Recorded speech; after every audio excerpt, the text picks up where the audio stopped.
Hi everybody, it's Sarah. Thank you so much for joining me today. I hope you're having a great day. I know this is going to be the start to a wonderful week for you. Today we're going to talk about a tricky subject, people pleasing. I'm sure you've probably heard the term people pleasing. Does it apply to you or is it something else? And why should you care about it? So we're going to talk about that and also the many ways that people pleasing can be harming you. So if you're struggling right now, if you're not living the life that you dream about, or you don't feel fulfilled, maybe you're wrestling with anxiety, depression, or resentment, then perhaps this video is for you. People pleasing is defined as someone who has a hard time saying no and puts the needs, wants, or opinions of others before their own consistently. So if you're seeking a breakthrough in your life or your spiritual practice, people pleasing could be getting in the way. And it's time to get real about it. And while it might not be easy to address in the beginning, it does, trust me, become easier the more you focus on stopping this behavior. Many empaths, highly sensitive people, light workers, and healers are also people pleasers, or have also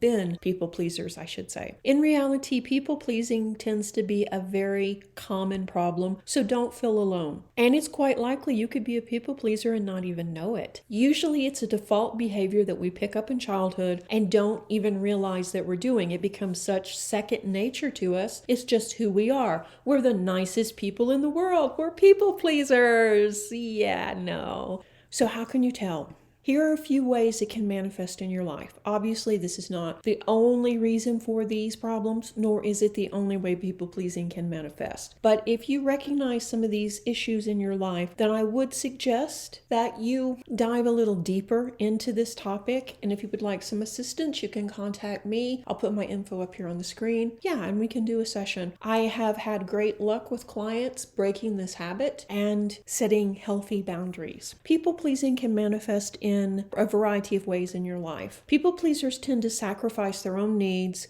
their own wants, their opinions for others. I often hear clients say that they're going to do this only for a short period of time, or they're only just doing it because, they need to go along to get along, or it's not worth arguing over, yada, yada, yada. And sometimes this is true. But when you're constantly watering yourself down, it's a sign that you could be a people pleaser. And obviously, if you are around people where you feel like you have to constantly monitor or edit what you say, that's a big red flag that something is not quite right in those relationships. Also, are you constantly seeking validation and approval from others? Well, no one really likes to be criticized, let's be honest. There has to be some middle ground. You can't constantly change your behavior to suit those around you. We're not going to agree with everyone. We have different life experiences, we have different upbringings, we grew up in different places, and this can make for different options or different opinions, and that's fine. Just respect other people's opinion, but don't be afraid to share your own. And if you are afraid to express yourself for fear that they won't approve of you or what you're thinking or what you're about, then this could be another red flag that you're a people pleaser. When you reject yourself in this way and live in constant fear of what others think, it not only drains you physically, but it also takes a serious toll on your mental health and on your energy. It saps your spiritual energy as well and stops you from living an authentic life. And when I say authentic life, I mean it stops you from being who you're supposed to be, obviously, but it also stops you from leveling up or evolving in your life. You get stagnant, you get stuck because you're hiding, basically. So why is it important to address this? You can't be the healer, the light worker, or the empowered empath if you're struggling with people pleasing. And in all of these ways, plus more, people pleasing will make you suffer. And as I said, it's very hard to be a light in the world if all you're doing is suffering. And to keep this video manageable, I have picked the top 5 ways that you're probably going to be suffering if you are a people pleaser. I think all people pleasers have in common a high stress level. As a people pleaser, your inability to say no will have you adding even more activities and more tasks that you don't want to do to your already overflowing schedule. And when your plate is full, adding even one more small, simple task is too much. This can mean taking on more responsibility at work, or simply saying yes to a night out when you'd rather stay in. Either way, constantly putting others first and your own wants and needs last will of course send your stress levels over the top. Instead of saying yes to a whole bunch of things you don't want, decide what makes you happy and only say yes to those things. Yes, you'll have to compromise occasionally, but there's a big difference in compromising and constantly people pleasing and constantly saying yes. If you're working overtime and your spouse is not happy because you're not home as much as you should be, and then your brother-in-law calls you up and says, hey, they need to move furniture for a friend, and they expect you to come over bright and early on your only day off to help them move furniture, you can say no. But as a people pleaser, you may feel pressured that you must say yes. And then what happens? This causes more anxiety. Most people pleasers are fixers. Do you fall into this category too? You see a problem and you know that you can help someone or that you can ease the situation. And you probably hate to see people suffering, people that are hurt, afraid, sad, or uncomfortable. So you jump in. But do you actually have the time or the resources to help? And that actually is very noble and that's a very good thing to do. But do you have a healthy boundary about how much you can give, whether it be time or resources? And also, did anyone ask for your help? Because sometimes when we overcommit, we also end up jumping in to fix a situation or save someone without them asking us to. And that's one thing we learn in the spiritual studies about allowing people to have their lessons. And it can be very tough in the beginning.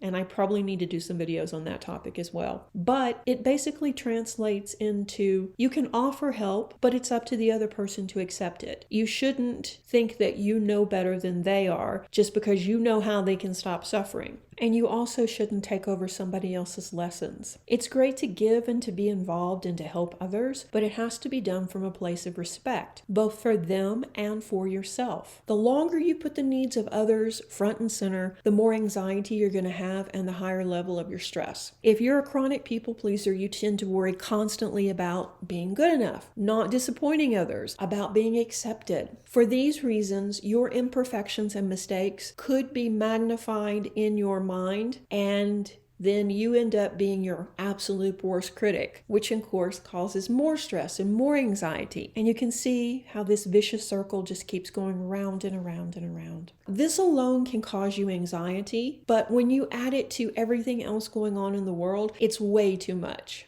You may feel like you don't measure up, and you imagine that everyone expects you to be a certain way, expects you to jump in there and help, expects you to always be there to move furniture, as it be, or work overtime, or take those thankless jobs. But in reality, you're not going to be letting them down. You're going to be setting a healthy boundary. Another thing we can experience when we become people pleasers is we lose ourselves. As you focus more on pleasing other people, you begin to sacrifice your own identity, losing who you really are. To fully grow and evolve, we must live an authentic life. Changing yourself to fit in for the approval of others causes you to stop walking your own individual path, your path of self-discovery and growth. When you get off that path, this leads to internal battles that quickly leave you feeling drained, frustrated, and uncertain about who you are and what you want. This happens so much. I will put someone on the Reiki table, we'll be doing a session, and they will just be depleted and stressed and just, over the top, overwhelmed. So we'll start talking as they start relaxing, and I'll ask them, so what do you like to do for fun? I'm going to encourage them to do those things, right? And they're basically, I don't know.